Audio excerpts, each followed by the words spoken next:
Hello friends, इस video में हम बात कर रहे हैं इंटरनल स्ट्रक्चर ऑफ ओवरी की। तो ओवरी का जो शेप होता है, जैसा कि हमने पहले वीडियो में भी डिस्कस किया था कि ओवरी का जो शेप होता है वो आलमंड शेप होता है। तो यहाँ पे मैं एक आलमंड शेप स्ट्रक्चर बना दे रहा हूँ इस टाइप से, जो ओवरी का होता है इस टाइप से।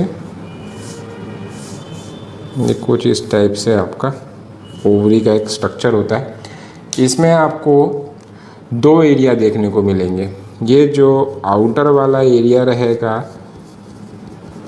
ये आउटर एरिया को हम बोलेंगे कॉर्टेक्स एरिया। ओके, ये है कॉर्टेक्स एरिया। और कॉर्टेक्स एरिया बना हुआ होता है रेटिकुलर कनेक्टिव टिश्यू से। ओके, और ये जो सेंट्रल वाला एरिया है इसको हम बोल देंगे मेडुला। इसको हम क्या बोल देंगे? मेडुला। और ये जो मेडुला है ये आपका बना हुआ होता है एरियोलर कनेक्टिव टिश्यू से। ओके, अब ये जो आउटर मोस्ट लेयर है ये होती है ट्यूनिका अल्बुजिनिया। ये जो आउटर मोस्ट लेयर है ये है ट्यूनिका अल्बुजिनिया। जैसे टेस्टिस में हमने देखा था कि डबल लेयर्ड होता है, ये सिंगल लेयर्ड होता है। इसमें सिर्फ ट्यूनिका अल्बुजिनिया होती है, ट्यूनिका वजाइनैलिस इसमें नहीं होती है। ओके, अब उसके बाद जो है यहाँ पे हम अगर देखेंगे तो आपको यहाँ पर ओवरी के अंदर में आपको सेकेंडरी oocyte के डेवलपमेंट की डिफरेंट स्टेजेस देखने को मिलेगी। ओके, तो जैसे यहाँ पर कुछ क्लस्टर ऑफ सेल देखने को मिलता है इस टाइप से। ओके, ये डिफरेंट स्टेजेस आपको एक साथ देखने को मिलेगी। ये डिफरेंट क्लस्टर ऑफ सेल्स जो है इनको हम बोलते हैं प्राइमरी फॉलिकल्स। तो प्राइमरी फॉलिकल्स का क्लस्टर जो है आपको देखने को मिलेगा। उसके बाद ये प्राइमरी फॉलिकल्स जो है ये डेवलप होते हैं और ये डिवाइड होते हैं। तो कुछ सेल जो है ये डिवाइड होके अपने नंबर को इंक्रीज़ करती है और इसमें से एक सेल जो है ये साइज़ में बड़ी होती है। जैसे बीच वाली सेल मैंने साइज़ में बड़ी कर दिया। अब ये साइज़ जो है इसका बढ़ते जाएगा एक सेल का, और इसके आजू बाजू की सेल्स जो है, साइड की जो सेल्स है, पेरीफेरी की सेल्स, ये आपकी इस टाइप से नंबर में इंक्रीज़ होते जाएगी। तो एक सेल जो है वो साइज़ में बढ़ रही है और बाकी सेल्स जो है ये नंबर में बढ़ रही है। इसके बाद ये डेवलप होते होते जो ये बीच वाली सेल्स है, बीच वाली सेल जो है उसको हम बोलेंगे सेकेंडरी oocyte बनता है ये। और इसके आजू बाजू में ये इस टाइप से ये सेल डेवलप होने लगी है, ये इस टाइप से। और यहाँ पर ये कुछ इस टाइप से कैविटी बन जाती है ना। दो लेयर के बीच में मैंने खाली जगह छोड़ा हूँ, मतलब वो क्या है, वो है कैविटी। ओके, तो ये इस टाइप से यहाँ पे बन रहा है। और ये जो स्ट्रक्चर बनेगा इसको हम बोलते हैं ग्राफियन फॉलिकल। तो प्राइमरी फॉलिकल्स जो है डेवलप होकर क्या बनाएंगे, वो बनाएंगे ग्राफियन फॉलिकल को। ओके, ये है ग्राफियन फॉलिकल। ग्राफियन फॉलिकल के अंदर में ये जो बड़ी वाली सेल है, it is nothing but it is the secondary oocyte। Secondary oocyte ही जो है ये बाद में जाकर एग में कन्वर्ट होने वाला है। ओके, अब ये सेकेंडरी ग्राफियन फॉलिकल्स में जो सेकेंडरी oocyte है, ये सेकेंडरी oocyte रिलीज होता है ना। मतलब ये ग्राफियन फॉलिकल रप्चर होता है तो इसमें से सेकेंडरी oocyte जो है वो रिलीज़ होगा, और सेकेंडरी oocyte रिलीज़ होने के बाद जो स्ट्रक्चर बच जाएगा उसको हम बोलेंगे कॉर्पस हीमोरेजियम। तो ये जो सेकेंडरी oocyte इसमें से रिलीज़ हो गया ग्राफियन फॉलिकल्स में से, जब ये रप्चर होगा और उसके बाद ये इस टाइप से एक फॉलिकुलर सेल्स का मास बचेगा, इस मास को हम बोलते हैं कॉर्पस हीमोरेजियम। अब ये कॉर्पस हीमोरेजियम इसको क्यों बोल रहे, क्योंकि यहाँ पे क्या होता है कि आपका हीमोरेजियम, ये ग्राफियन फॉलिकल जब रप्चर होता है तब थोड़ी सी ब्लीडिंग होती है, और ये ब्लीडिंग ये स्ट्रक्चर में देखने को मिलती है, इसीलिए इसका नाम है कॉर्पस हीमोरेजियम। और कॉर्पस का मतलब होता है बॉडी। ओके, अब उसके बाद ये जो कॉर्पस हीमोरेजियम है ये बाद में कन्वर्ट हो जाता है, ये आगे जाकर कन्वर्ट हो जाएगा एक फॉलिकुलर सेल्स के स्टेबल मास में, जिसको हम बोलेंगे कॉर्पस ल्यूटियम। इसको हम बोलेंगे कॉर्पस ल्यूटियम। और कॉर्पस ल्यूटियम एक इम्पॉर्टेंट स्ट्रक्चर है क्योंकि ये बिहेव करता है as a temporary endocrine gland के जैसा। ओके, ये एंडोक्राइन ग्लैंड है, इसका मतलब ये कुछ ना कुछ सिक्रेट कर रहा होगा। तो ये क्या सिक्रेट करता है? ये सिक्रेट करता है प्रोजेस्टेरॉन। ये प्रोजेस्टेरॉन बनाता है। और अगर मान लीजिए कि ये सेकेंडरी oocyte जो रिलीज हुआ है, ये क्या है? ये है आपका secondary oocyte। Okay, secondary oocyte अगर एग के साथ में फर्टिलाइज हो गया तो ये कॉर्पस ल्यूटियम का स्ट्रक्चर जो है ये सस्टेन रहता है और प्रोजेस्टेरॉन बनना शुरू रहता है।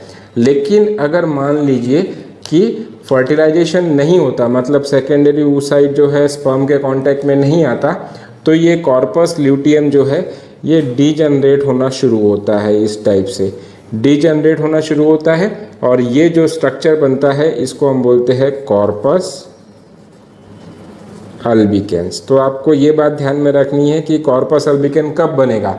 जब फर्टिलाइजेशन नहीं होगा सेकेंडरी oocyte के साथ। अगर सेकेंडरी oocyte के साथ में फर्टिलाइजेशन हो गया तो ये कॉर्पस ल्यूटियम कॉर्पस अल्बिकेन में कन्वर्ट नहीं होगा और ये प्रोजेस्टेरॉन बनाना कंटिन्यू करेगा। तो इस टाइप से ये आपका इंटरनल स्ट्रक्चर ऑफ ओवरी है। अब इसमें जो इम्पॉर्टेंट स्ट्रक्चर है वो है आपका ये ग्राफियन फॉलिकल। इस ग्राफियन फॉलिकल के स्ट्रक्चर को हमको डिटेल में देखना बहुत ज़रूरी है, तभी हम ओवरी के स्ट्रक्चर को कंप्लीट कर पाएंगे। तो हम अब देख रहे हैं ग्राफियन फॉलिकल को। तो जो ग्राफियन फॉलिकल होता है ये आपका और कुछ नहीं, ये सिंपली प्राइमरी फॉलिकल्स के डेवलपमेंट की वजह से जो स्ट्रक्चर बना है जिसके अंदर में सेकेंडरी oocyte होता है। और ग्राफियन फॉलिकल्स में से जब सेकेंडरी oocyte रिलीज होता है तो उसी स्टेप को हम क्या बोलते हैं? ओवुलेशन बोलते हैं। यहाँ पर मैं आपको नोट करा देता हूँ इस पेज पर कि ये वाली जो स्टेप है, जो ग्राफियन फॉलिकल्स में से सेकेंडरी oocyte रिलीज हुआ है, इस स्टेप को हम क्या बोलेंगे? इस स्टेप को हम बोलेंगे ओवुलेशन। इसको हम बोलते हैं ओवुलेशन। ठीक है, तो ग्राफियन फॉलिकल में कैसा रहेगा कि सबसे पहले तो सेंटर में यहाँ पर एक ये सेकेंडरी oocyte होता है। ठीक है, यहाँ पे मैं इसको लेबल कर दे रहा हूँ सेकेंडरी oocyte। सेकेंडरी oocyte के आसपास में कुछ सेल्स होती है, क्लस्टर ऑफ सेल, ये सी सेल की लेयर होती है। ठीक है, ये इस टाइप से आप इसको ड्रॉ कर सकते हैं। ओके, ये इस टाइप से ये ड्रॉ हो रही है ये। और ये जो लेयर बनी है इसको हम बोलते हैं, ये जो लेयर है इसको हम बोलते हैं डिस्कस प्रोलीजेरस। सेकेंडरी oocyte के बाहर में कौन सी लेयर है?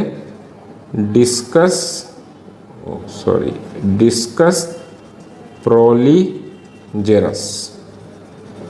ठीक है, डिस्कस प्रोलीजेरस। उसके बाद जो है यहाँ पर आपको एक खाली जगह, मतलब कि एम्प्टी स्पेस होती है। ठीक है, एम्प्टी स्पेस जो होती है, एम्प्टी स्पेस के बाद में अभी और एक डबल लेयर्ड स्ट्रक्चर प्रेजेंट होता है जो कि पूरे के पूरे सेकेंडरी oocyte को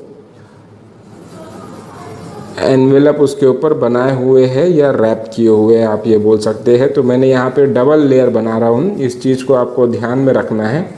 ये इस टाइप से, ओके, ये डबल लेयर है। तो इसमें से जो ये अंदर वाली लेयर है और जो बाहर वाली लेयर है, इन दोनों के अलग अलग नाम हैं।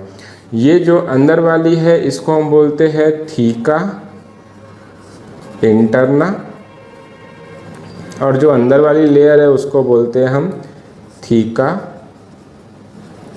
एक्सटर्ना। और ये जो दोनों लेयर है उसको मिला के हम क्या बोल देंगे? ये दोनों लेयर को मिला के हम बोल देंगे मेम्ब्रेना ग्रैनुलोसा। मेम्ब्रेना ग्रैनुलोसा। ओके, अब ये बीच में जो खाली जगह दिख रही है, ये जो एम्प्टी स्पेस दिख रही है, इस एम्प्टी स्पेस को हम बोलते हैं एंट्रम। इस कैविटी को हम क्या बोल रहे हैं? एंट्रम। और एंट्रम में एक फ्लूइड प्रेजेंट होता है। ये फ्लूइड जो है ये सेकेंडरी oocyte को जो है सस्पेंडेड फॉर्म में रखता है, अपने अंदर में तैरता हुआ रखता है। तो इसके अंदर में जो फ्लूइड प्रेजेंट है उसका नाम है लीकर फॉलिकुलाई। इसको हम बोलते हैं लीकर फॉलिकुलाई। अब ये सेकेंडरी oocyte जो है ये एक्चुअली में मेम्ब्रेना ग्रैनुलोसा के साथ जो है हैंग होता है। मतलब कि कुछ सेल्स जो है ये मेम्ब्रेना ग्रैनुलोसा और सेकेंडरी oocyte को इस टाइप से कनेक्ट किए हुए होती है, जिसकी वजह से सेकेंडरी oocyte का जो स्ट्रक्चर है ये कैसा है? हैंगिंग पोजीशन पे है। तो ये वाला जो एरिया है जो हैंग किए हुए है सेकेंडरी oocyte को, इसको हम बोलते हैं जर्म हील। इसको हम बोलते हैं जर्म हील, या इसी को और एक नाम है, ये है क्यूलुमुलस, क्यूलुमुलस oophorus, क्यूलुमुलस oophorus इसका नाम है। ठीक है, तो इस टाइप से ये आपका ग्राफियन फॉलिकल का स्ट्रक्चर होता है। ओके, तो इस तरीके से हम जो है पूरे ओवरी के स्ट्रक्चर को समझ सकते हैं। Thank you.